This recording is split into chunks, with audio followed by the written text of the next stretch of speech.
સુરત જિલ્લાના 29 જનજાતીય વિદ્યાર્થીઓને અવકાશ વિજ્ઞાનના ક્ષેત્રમાં જ્ઞાનવર્ધન માટે આંધ્રપ્રદેશના શ્રી હરિકોટા ખાતે આવેલ ભારતીય અવકાશ સંશોધન સંગઠન ઇસરોના સેટેલાઇટ લોન્ચિંગ સેન્ટરની શૈક્ષણિક મુલાકાતે લઈ જવામાં આવ્યા હતા। આ તમામ વિદ્યાર્થીઓ સુરત ઇન્ટરનેશનલ એરપોર્ટથી વિમાન મારફતે હરિકોટા પહોંચ્યા હતા, જે તેમની માટે એક વિશેષ અને ઉત્સાહજનક ક્ષણ બની રહી હતી। ખાસ વાત એ છે કે આ વિદ્યાર્થીઓમાંના મોટા ભાગના માટે આ પહેલી વિમાન યાત્રા હતી, જેના કારણે તેઓમાં ભારે ઉત્સુકતા અને આનંદનો માહોલ જોવા મળ્યો હતો।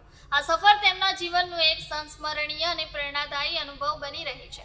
આ સમગ્ર પ્રવાસને વિજ્ઞાન સેતુ આદિવાસી સિતારે નામ આપવામાં આવ્યું હતું। આ પહેલનો મુખ્ય ઉદ્દેશ આદિવાસી વિસ્તારોના વિદ્યાર્થીઓમાં વિજ્ઞાન પ્રત્યે રસ વધારવો અને તેમને અવકાશ ટેકનોલોજી જેવા અદ્યતન ક્ષેત્રો માટે પ્રોત્સાહિત કરવાનો હતો।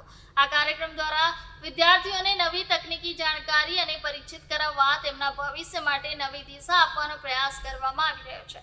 આ મુલાકાત દરમિયાન વિદ્યાર્થીઓ ઇસરોના અત્યાધુનિક સેટેલાઇટ લોન્ચિંગ સેન્ટરની મુલાકાત લેશે, જ્યાં તેઓ ઉપગ્રહ પ્રક્ષેપણની સમગ્ર પ્રક્રિયા નજીકથી જાણી શકશે।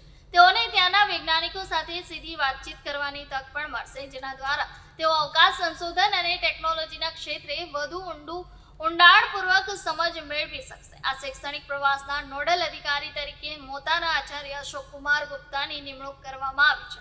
તેઓ આ સમગ્ર પ્રવાસનું સુચારુ સંચાલન કરી રહ્યા છે અને વિદ્યાર્થીઓને દરેક તબક્કે માર્ગદર્શન આપી રહ્યા છે। આ પ્રકારના પ્રયાસો દ્વારા વિદ્યાર્થીઓમાં આત્મવિશ્વાસ વધશે અને તેઓ ભવિષ્યમાં વિજ્ઞાન ક્ષેત્રે આગળ વધવા માટે પ્રેરિત થશે।